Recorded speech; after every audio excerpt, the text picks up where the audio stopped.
어제는 이런 일이 있었어요. 저는 올해 72. 이름은 정혜준입니다. 은퇴한 지 벌써 10년이 넘었는데요. 아직도 제 아내 이름을 부를 때면 목이 메어옵니다. 은주야, 오늘은 나 몰라보는 날이냐? 그녀는 제 아내, 박은주, 내가 세상에서 제일 사랑한 여자입니다. 그리고 지금은 치매 6년차 환자입니다. 사람들이 그래요. 교장 선생님이셨으면 노후 준비도 잘 돼 있을 거라고. 은퇴 후엔 부부가 여행 다니며 여유롭게 살았겠다고. 근데요, 인생은 교과서대로 흘러가지 않더군요. 은주가 처음 이상해진 건 8년 전이었어요. 냉장고 안에 신발이 들어가 있더라고요.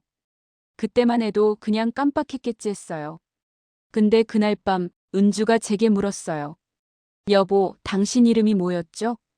그 말이 제 인생을 송두리째 흔들어 놓았습니다. 처음엔 인정하고 싶지 않았어요. 그냥 피곤해서 그래. 요즘 잠을 못 잤잖아. 스스로를 속이며 살았죠. 그런데 일주일 뒤 은주가 가스레인지를 켜놓고 외출하려 했어요. 제가 막 달려가서 끄고 그때 처음으로 소리쳤습니다. 은주야, 정신 차려. 이게 무슨 짓이야? 그 순간 은주 눈에서 눈물이 주르륵 흘러내렸어요. 미안해, 나도 모르겠어. 머리가 자꾸 하얘져. 그제야 깨달았습니다. 이건 그녀의 잘못이 아니라는 걸. 그날 밤 저는 은주를 꼭 안고 말했어요. 미안해. 내가 화낼 일이 아니었어. 병원에서 치매 판정을 받던 날 복도에서 옛날 제자를 만났어요. 교장 선생님. 여기 웬일이세요? 아, 아내가 좀 검사 받으러. 그 제자가 진단서를 힐끗 보더니 표정이 굳어졌어요. 아, 치매시군요. 힘드시겠어요. 그 말투가 마치 이제 끝이네요라고 말하는 것 같았어요. 그날 이후 은주는 조금씩 하루하루 기억을 잃어갔습니다. 결혼기념일도, 아들의 이름도, 그리고 제 얼굴도. 그래도 저는 믿었어요. 사람의 기억은 사라져도 사랑은 남는다고. 그래서 하루도 거르지 않고 은주 손을 잡고 병원에 갔습니다. 매일 산책도 시켰어요. 은주야, 나 혜준이야. 기억나지? 그럼 은주는 천진한 얼굴로 대답하곤 했죠. 글쎄요, 어디서 뵌 적 있죠? 그때마다 웃으려 했지만 가슴은 찢겨나갔습니다. 그러던 어느 날 통장을 확인하다 깜짝 놀랐어요. 병원비, 약값, 간병비로 한 달에 300만 원씩 나가고 있었거든요. 은퇴연금으로는 감당이 안 됐죠.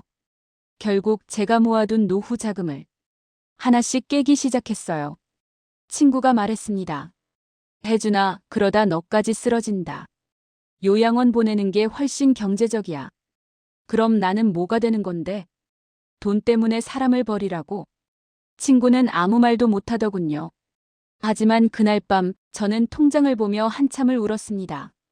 내가 과연 얼마나 더 버틸 수 있을까? 하루는 병원에서 이런 말을 들었어요. 보호자분, 이제는 요양원으로 보내시는 게 좋겠습니다. 그 말이 그렇게 잔인할 줄 몰랐어요. 요양원으로 보내라는 건 결국 당신 손에서 놓으라는 뜻이잖아요. 아니요. 전 못 보냅니다. 선생님도 지치실 거예요. 지쳐도 괜찮아요. 저 사람이 내 전부니까요. 그날 밤 병원 복도에서 은주가 제 손을 꼭 잡았어요. 그 손이 떨리던 걸 지금도 잊을 수 없습니다. 혜준 씨, 나 무서워요. 나 어디로 가는 거예요? 괜찮아, 당신 어디도 안 가. 나 여기 있잖아. 그 말을 하며 저는 처음으로 울었습니다. 교장 때도 장례식에서도 안 울었는데요. 시간이 흘러 은주의 병세는 더 악화됐습니다. 이름도 집도 다 잊었죠. 하지만 신기하게도 매일 아침마다 저를 바라보며 그 낯선 남자 참 따뜻하네 라고 말하곤 했습니다. 그 말을 들을 때마다 제 마음은 무너졌지만 그래도 웃었습니다. 그녀가 웃으면 세상 다 가진 기분이었으니까요. 하지만 문제는 집 밖에서 시작됐습니다. 아들이 그랬어요. 아버지, 이젠 요양원에 보내요. 아버지도 늙으셨잖아요. 내 엄마를 거기 보낸다고? 의사도 그러잖아요. 전문 관리가 필요하다고. 그게 관리냐? 사랑은 관리가 아니야. 그렇게 아들과 큰 소리로 싸웠습니다. 그런데 며칠 뒤 며느리가 찾아왔어요. 조심스럽게 말을 꺼내더군요. 아버님, 저희도 사실 힘들어요. 애들 학원비도 밀렸고 저희 집도 대출금이 남았어요. 매달 어머니 병원비 보태드리는 것도 이제. 그 말을 듣는 순간 제 가슴이 철렁했습니다. 아들 가족도 힘들었구나. 나만 힘든 줄 알았는데. 그래, 미안하다. 내가 생각이 짧았구나. 아버님이 미안하실 게 뭐가 있어요. 다만 현실적으로 생각해 주세요. 그날 밤 아들은 집에 발길을 끊었어요. 그날 밤 은주가 제 옆에서 묻더군요. 여보, 우리 아들은 왜 안 와요? 그 말을 듣는 순간 가슴이 서늘해졌습니다. 자식 얼굴도 기억 못하면서 아들이란 단어만은 기억하더라고요. 그날 저는 마음속으로 다짐했습니다. 이 여자가 나를 몰라봐도 나는 끝까지 이 여자를 지킨다고. 그런데 세상은 그런 마음을 비웃듯 점점 저를 몰아붙였어요. 복지관에선 이렇게 말하더군요. 은주 씨 상태로는 단독 돌봄이 불가능합니다. 제가 하면 됩니다. 선생님 연세예요? 무리십니다. 그렇게 행정 절차 하나하나가 마치 사랑을 죄로 만드는 듯 했어요. 어느 날은 밤새 잠이 안 와서 은주 사진첩을 꺼냈습니다. 결혼식 날 찍은 사진 속 그녀는 정말 예뻤어요. 흰 드레스, 검은 눈동자, 그 미소. 그때 문득 은주의 목소리가 들렸습니다. 혜준 씨, 그날 기억나요? 무슨 날 말이야? 당신이 나한테 첫 고백했던 날이요. 그 순간 세상이 멈춘 것 같았어요. 기억을 잃은 줄 알았던 그녀가 그날을 기억하고 있었거든요. 그날 나한테 뭐라 했는지 알아요? 글쎄, 뭐라 했는데? 내 남은 생을 맡아달라 했죠. 그 약속 아직 유효해요? 그날 이후로 저는 믿었어요. 기억은 잊혀도 사랑은 남는다고. 그런데 바로 다음 날 은주는 제 이름을 완전히 잊었습니다. 그리고 병원에서 도망쳤어요. 그날 제 인생 두 번째로 무너졌습니다. 그날 새벽 저는 70 넘은 몸으로 처음으로 거리를 뛰었습니다. 잠옷 차림으로요. 그저 한 이름만 부르며. 은주야. 박은주. 바람이 차갑게 불어왔지만 땀이 식을 틈이 없었어요. 가로등 불빛마다 사람 얼굴마다 은주의 모습이 아른거렸습니다. 새벽 2시 반. 파출소 앞에서 발이 멈췄어요. 경찰이 묻더군요. 보호자분, 혹시 실종 신고하러 오셨습니까? 아니요. 제 아내를 찾으러 왔습니다. 아내분 성함이요? 박은주. 일은. 키는 제 어깨만 하고 머리는 짧고 손가락 끝에 점이 하나 있어요. 경찰은 제 눈을 한참 보더니 한숨을 쉬며 말했습니다.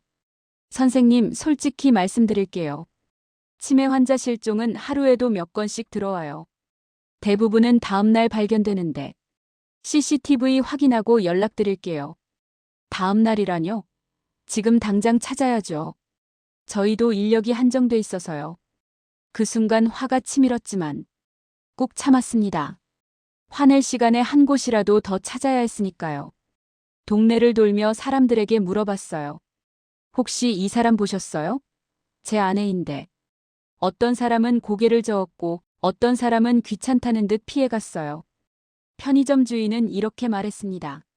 아, 그 할머니요? 1시간 전에 봤는데 어디 갔는지. 근데 선생님, 치매 환자는 GPS 목걸이 같은 거 해드려야죠. 그 말에 가슴이 찢어졌어요. 내가 준비를 못했구나. 날이 밝아오고 결국 은주는 지하철 종점역 벤치에서 발견됐습니다. 그녀는 담요를 덮은 채 잠든 아이처럼 앉아 있었어요. 여보. 제가 다가가자 그녀가 눈을 떴습니다. 누구세요? 그 한마디에 심장이 툭 떨어졌습니다. 그런데 옆에 한 젊은 남자가 앉아 있었어요. 혹시 보호자분이세요? 네, 제 아내입니다. 다행이다. 제가 새벽부터 여기서 할머니 지키고 있었어요. 경찰에 신고도 했고요. 고맙습니다. 정말 고맙습니다. 그 청년은 손사래를 치며 말했어요. 저희 할아버지도 치매셨거든요. 그때 제가 지키지 못해서 후회가 많아요. 할머니 무사하셔서 다행이에요. 그 말에 눈물이 났습니다. 세상에는 차가운 사람만 있는 게 아니었구나. 병원에서는 이제 완전 중증이라고 하더군요. 그리고 아들은 또 나타났습니다. 아버지, 이건 이제 가족의 고집이 아닙니다. 요양원으로 보내야 합니다. 내가 그 말을 또 하냐? 은주 어머니는 기억을 다 잃었어요. 이제 아버지를 봐도 모른다고요. 그래도 나는 그 사람을 알아본다. 아들은 고개를 떨구더니 이렇게 말했습니다.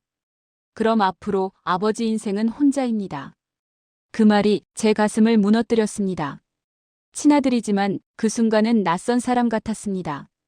며칠 후 아들은 제 허락도 없이 요양원 입소 신청을 해버렸어요. 복지 담당자가 집으로 찾아왔죠. 선생님, 보호자 동의 절차는 완료됐습니다. 내 동의는 안 했는데요. 성인 자녀분이 대신 동의했습니다. 순간 눈앞이 캄캄했습니다. 그럼 그 사람을 데려가겠다는 건가요? 오늘 중으로 이송됩니다. 잠깐만요. 이건 납치나 다름없잖아요. 제가 주 보호자인데 제 의견은 왜 안 듣는 겁니까? 법적으로는 성인 자녀의 동의만으로도 법이 사랑까지 규정합니까? 제 목소리가 커지자 복지사는 난처한 표정을 지었어요. 그 말이 끝나자마자 은주가 앉아있던 거실로 뛰어갔어요. 은주는 창가에 앉아 해를 바라보며 중얼거리고 있었죠. 혜준 씨, 저기 봐요. 저 태양 참 예쁘죠? 우리 결혼식 날 같아요. 그 순간 제 머리가 하얘졌습니다. 그녀가 제 이름을 불렀거든요. 은주야, 나 기억나? 그럼요. 우리 결혼했잖아요. 맞아. 우리 결혼했지. 그녀의 손을 잡고 울었어요. 그런데 그때 현관문이 열렸습니다. 복지관 차량이 도착한 겁니다. 이송하겠습니다. 그들은 내 손을 떼어내려 했어요. 나는 필사적으로 버텼습니다. 나요. 이 사람은 내 아내야. 내 전부라고. 그런데 은주가 조용히 제 손을 잡으며 말했습니다. 괜찮아요, 혜준 씨. 나 금방 다녀올게요. 그 한마디가 너무 맑아서 너무 평온해서 도저히 말릴 수 없었습니다. 그날 은주는 그렇게 요양원으로 떠났습니다. 며칠 동안 집은 텅 빈 병실 같았습니다. 식탁 위에는 늘 은주가 앉던 자리만 빛나고 있었죠. 냉장고를 열면 은주가 좋아하던 요구르트가 그대로 있었어요. 화장실에는 그녀의 칫솔이, 옷장에는 그녀의 옷들이 그대로였죠. 라디오를 틀면 그녀가 부르던 노래가 흘러나왔어요. 그대 내게 행복을 주는 사람. 그 노래를 듣는 게 고통이었지만 꺼버리진 못했습니다.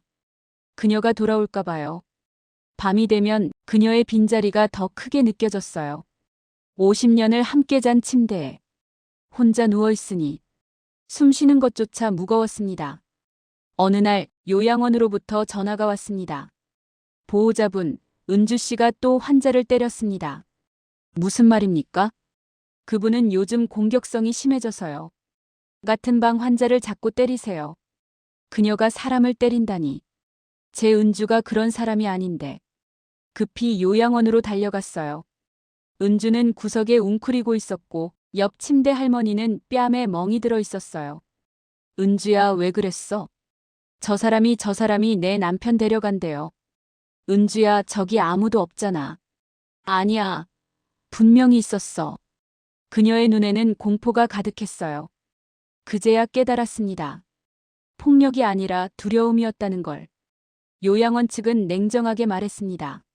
죄송하지만 저희는 이런 경우 퇴원을 권고합니다. 결국 그녀는 요양원에서도 쫓겨났습니다. 갈 곳이 없어. 다시 집으로 데려왔어요. 이웃들은 수군거렸죠. 아이고, 교장님도 고생이 많으시네. 근데 저런 분은 전문시설에 맡겨야지. 그 말이 그렇게 모욕적으로 들릴 줄 몰랐어요. 그게 사랑을 함부로 말하는 것 같았거든요. 은주는 점점 말수가 줄었어요. 하루 종일 창문 밖을 바라봤죠. 그러다 하루는 저를 가리키며 이런 말을 했습니다. 아저씨, 나 집에 데려다 줄래요? 순간 아무 말도 할 수 없었습니다. 여긴 우리 집이야, 은주야. 아니에요. 여긴 낯설어요. 그날 밤 은주가 잠든 얼굴을 보며 저는 처음으로 기도를 드렸습니다. 하느님, 제 기억을 다 가져가시고 대신 저 여자의 기억을 돌려주세요. 며칠 후 병원 친구였던 한 노인이 찾아왔습니다. 은주랑 같은 병실에 있던 사람의 남편이었죠. 정 선생, 혹시 나 기억하오? 김만수라 하오. 아, 예. 김어르신. 나도 처음엔 내 아내 치매 때문에 죽고 싶었지. 근데 이걸 보시오. 그가 내민 건 작은 나무 목걸이였습니다. 거칠고 투박했지만 그 안에는 만수정애라고 새겨져 있었어요. 이걸 내가 직접 깎았소. 내 아내는 내 이름을 몰라봤지만 이걸 보면 웃었소. 기억은 사라져도 정은 남더이다. 그 말을 듣는 순간 저는 가슴속 어딘가에서 무언가가 일어났습니다. 그날 이후 저는 작은 나무 조각을 하나 사왔습니다. 밤마다 깎고 또 깎았죠. 손에는 물집이 잡히고 눈은 침침했지만 포기할 수 없었습니다. 해주는 주. 그 한 글자 새기는데 이틀이 걸렸어요. 며칠 뒤 은주의 손에 그걸 쥐어줬습니다. 은주야, 이거 봐. 우리 이름이야.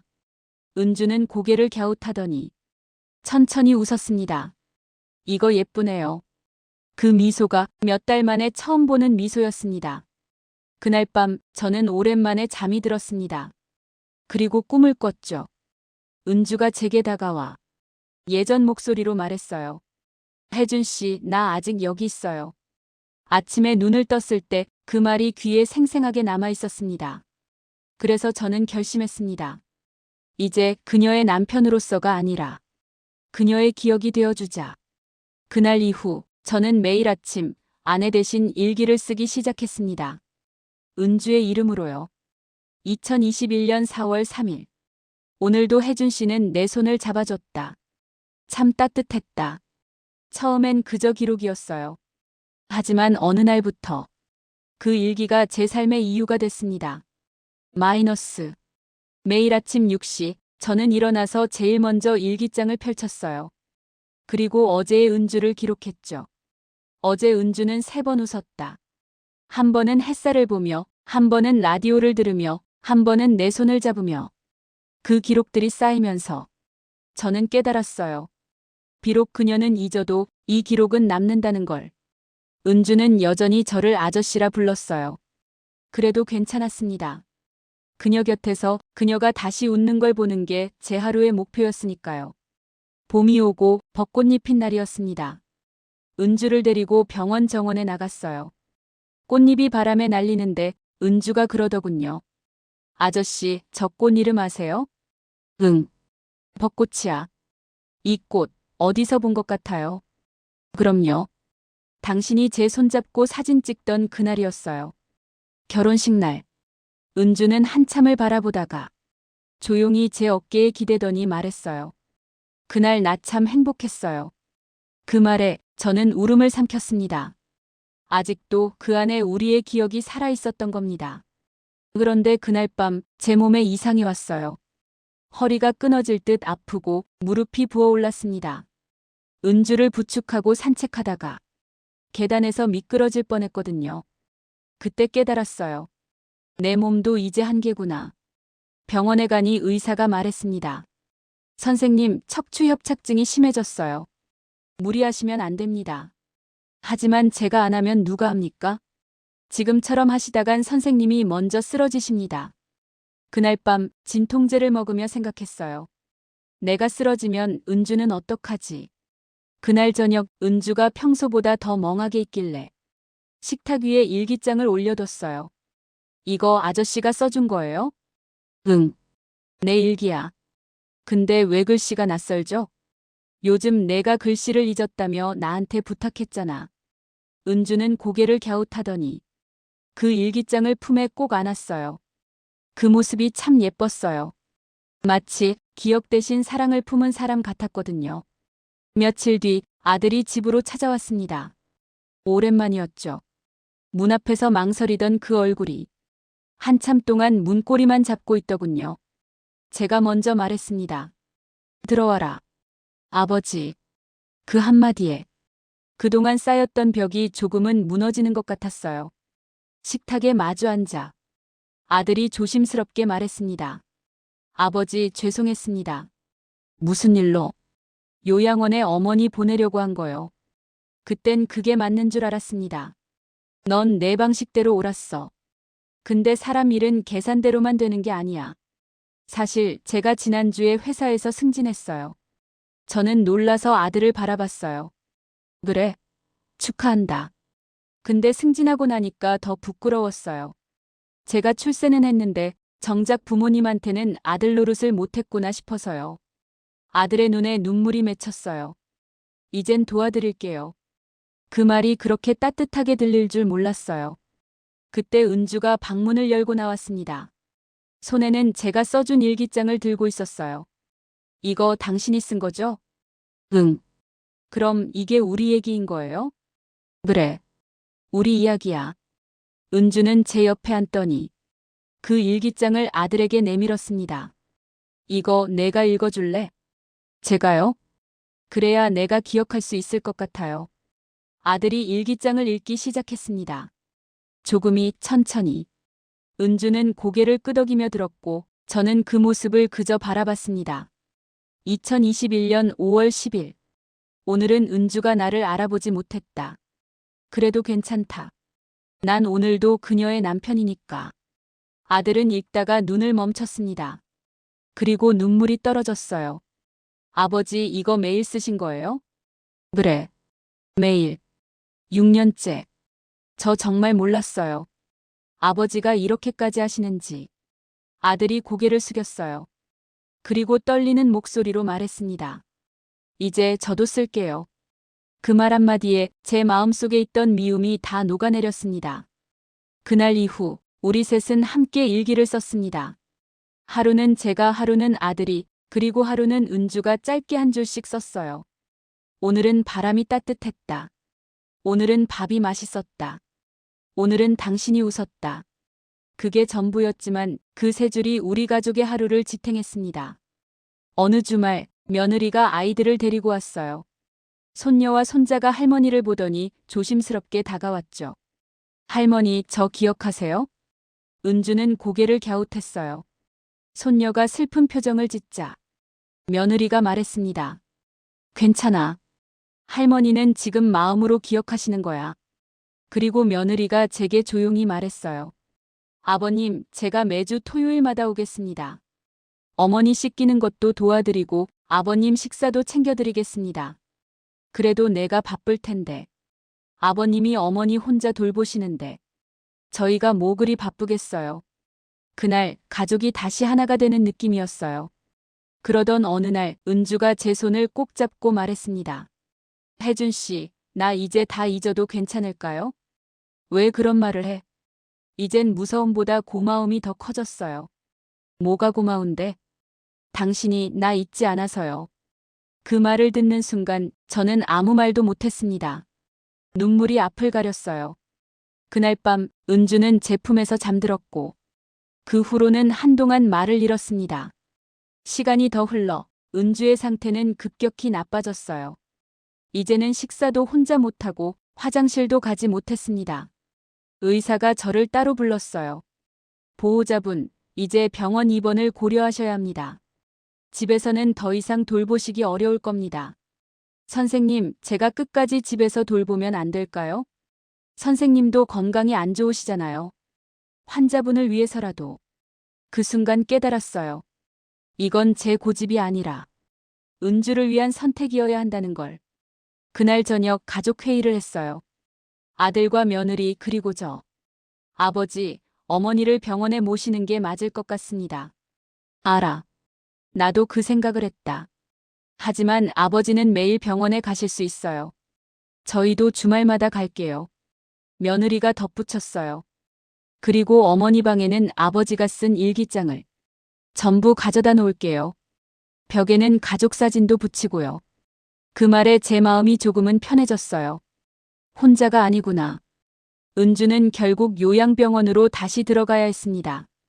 이번엔 제 의지로요. 이제는 제가 더 이상 그녀를 집에서 지킬 체력이 안 됐거든요. 하지만 약속했습니다. 매일 가겠다고.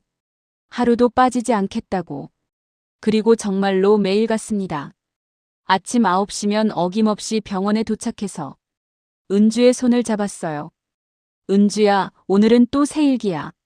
아저씨, 오늘은 무슨 날이에요? 오늘은 당신이 나한테 처음 인사한 날. 그랬어요? 그럼 잘한 날이네요.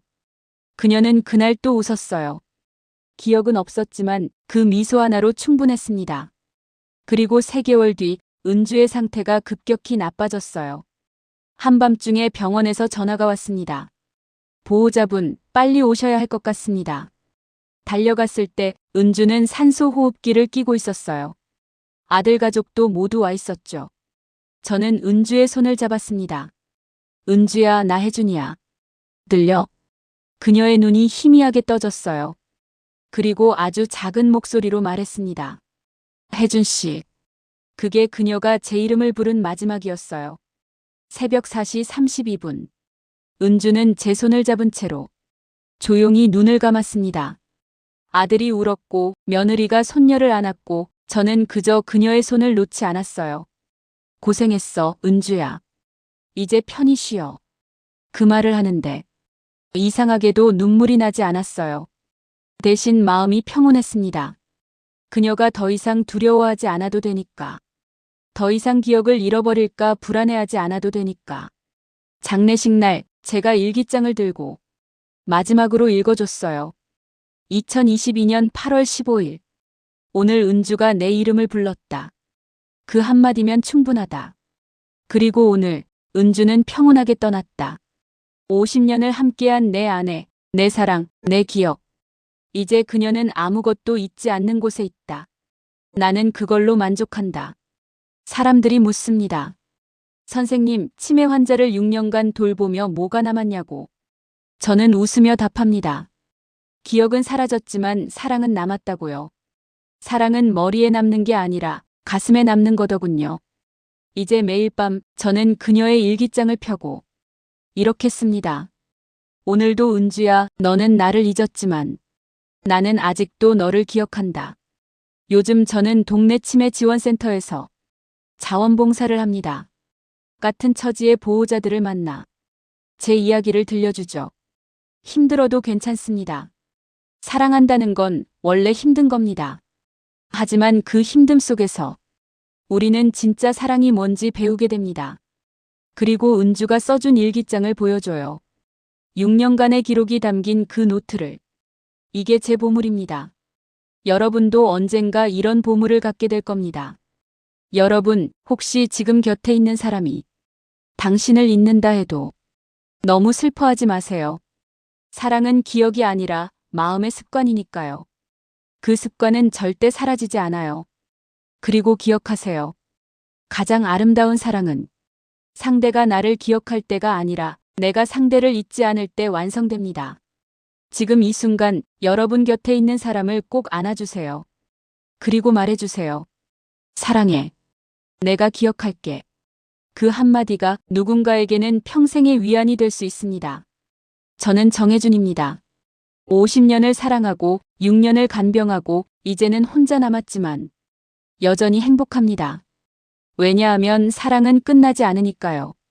여러분, 나이 들어도 인생의 주인공은 바로 당신입니다. 구독과 좋아요는 무료이자 큰 힘이 됩니다. 오늘도 사랑하는 사람을 더 꼭 안아주세요. 꼭 부탁드립니다.